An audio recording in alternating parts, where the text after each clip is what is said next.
الرحمن الرحيم الحمد لله وكفى وسلام على عباده الذين اصطفى أما بعد فقد قال النبي صلى الله تعالى عليه وسلم كل أمر ذي بال لم يبدأ بحمد الله فهو أقطع أو كما قال صلى الله تعالى عليه وسلم.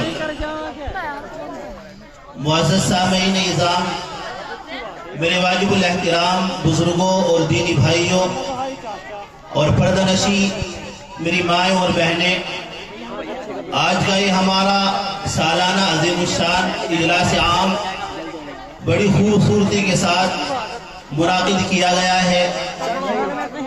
رفیق درس میرے مشفق کرم فرما حضرت اقدس مولانا محمد جابر صاحب دامت برکاتہم العالیہ نے بہت ہی محنتوں کے ساتھ اور بہت ہی زیادہ کوششوں کے ساتھ آپ کے اس پروگرام کو مزین کیا، سجایا، اس محفل کو رونق بخشی.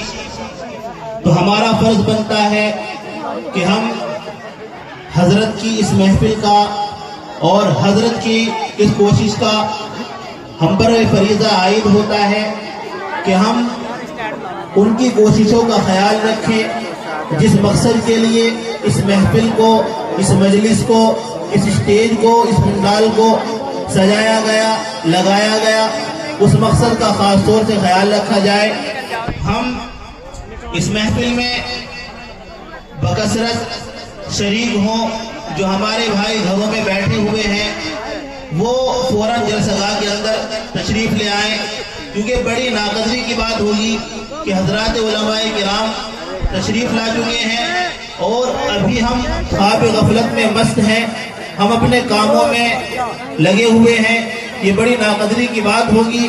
اس لیے جہاں تک میری آواز پہنچ رہی ہو میں سبھی حضرات سے گزارش کر رہا ہوں کہ فوراً جلسگاہ کے اندر تشریف لے آئیں.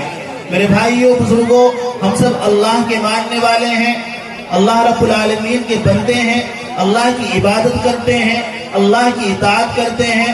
اللہ نے انسان کو اس دنیا میں اپنی عبادت کے لیے، اپنی اطاعت کے لیے، اپنی بندگی کے لیے بھیجا ہے. اللہ رب العالمین چاہتے ہیں کہ میرا بندہ میری عبادت کرے، میری اطاعت کرے، میری فرما برداری کرے. اللہ رب العالمین نے انسان کو یہ بھی بتلا دیا کہ انسان تمہارا کھلا ہوا دشمن ہے، تم کو نیک کام سے، اچھے کاموں سے یہ شیطان روکے گا، رکاوٹ ڈالے گا. تم اس کے بہکاوے میں مت آنا، بلکہ شیطان تمہارے لیے اور تمہارے ذہنوں میں، تمہارے دماغوں میں یہ بات ڈال رہا ہوگا کہ جلسے میں جانے سے کیا ہوگا، جلسے میں جا کر کے کیا ہوگا. ہم آسانی کے ساتھ ہم اپنے بستروں میں پڑے رہیں، ہم کیوں اپنی نیندیں خراب کریں. میرے بھائیوں، اس طرح کی مجلسیں روز نہیں سجائی جاتی. سال بھر میں ایک موقع آتا ہے جب یہ مجلسیں قائم ہوتی ہیں. یہ دینی مجلسیں قائم ہونی چاہیے، کیونکہ اس سے ہمارا دین زندہ ہوتا ہے، ہمارا ایمان تازہ ہوتا ہے، ہماری روح تازہ ہوتی ہے. اس لیے میرے بھائیوں بزرگوں، ہمیں اپنے ایمان کی فکر کرنی چاہیے. یہ مدرسے والے پورے سال محنت کرتے ہیں، پورے سال مشقت اٹھاتے ہیں، بچوں کو قال اللہ قال رسول پڑھتے پڑھاتے ہیں. ہم ان کی قدر کریں، ہمیں ان کی قدر کرنی چاہیے کہ ہم اپنے اس مدرسے والوں کا. حضرات علماء کرام تشریف لا چکے ہیں اور کافی وقت حضرت والا کو یہاں پر ہو چکا ہے.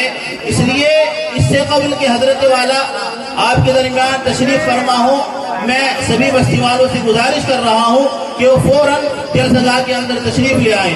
اب میں بلا کسی تمہید کے قرآن کریم کی تلاوت سے باضابطہ اپنی اس محفل کا آغاز کرنے کے لیے، کیونکہ ہمارے نزدیک قرآن ہی وہ کتاب ہے کہ جو ہم کو زندگی کا طریقہ اور سلیقہ سکھاتی ہے. قرآن ہی وہ اہمیت اور اہم ترین کتاب ہے، برکتوں والی، عظمتوں والی کتاب ہے کہ جس کو پڑھ کر ہم کامیابی کی منزلیں طے کر سکتے ہیں.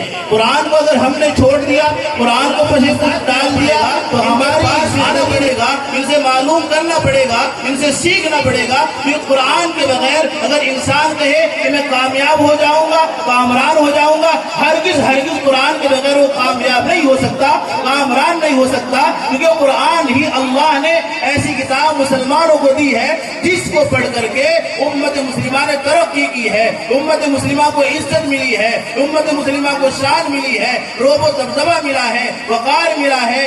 اگر انسان قرآن کو پڑھنا چھوڑ دے گا، قرآن سے تعلق قائم کرنا چھوڑ دے گا تو پستیاں ہوں گی، ذلتیں ہوں گی اور رسوائیاں ہوں گی۔ اور یہی وجہ ہے کہ آج کل کے حالات ہمارے سامنے ہیں کہ ہر جگہ مسلمان کمزور ہے، ہر جگہ مسلمان چکی نگاہوں سے دیکھا جا رہا ہے، ہر جگہ مسلمان کو اس پر ظلم و ستم کیا جا رہا ہے، ہر جگہ مسلمانوں کو ہر طرح سے کمزور کرنے کی کوششیں ہو رہی ہیں، کیونکہ ہم نے قرآن سے تعلق ختم کر دیا، قرآن کو پسے پشت ڈال دیا۔ اگر ہم چاہتے ہیں کہ ہم کامیاب ہو جائیں، کامران ہو جائیں، اللہ رب العالمین کی طرف سے مدد آئے، نصرت آئے، اور اللہ رب العالمین ہر میدان میں، خواہ وہ زندگی کا معاملہ ہو، خواہ وہ اخروی معاملہ ہو، دین کا معاملہ ہو، ہر میدان میں اللہ تعالیٰ ہمیں کامیابی سے ہمکنار کرے، تو ضرورت ہے اس بات کی ہم کہ قرآن کریم سے اپنا تعلق مضبوط کر لیں۔ قرآن کے علاوہ اگر ہم زندگی گزاریں گے، اس سے ہٹ کر کے زندگی گزاریں گے، تو بالکل قیامت تک کامیاب نہیں ہو سکیں گے۔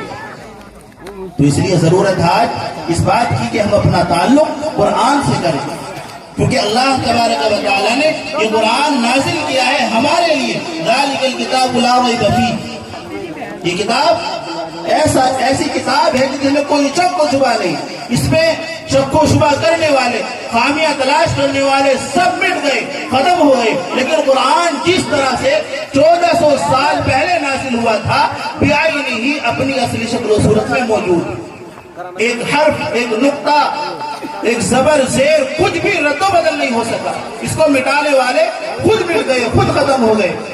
تو ایسی عظیم ترین کتاب سے، ایسی عظمت و برکتوں والی کتاب سے ہم اپنی محفل کا آغاز کرنے کے لیے آواز دے رہا ہوں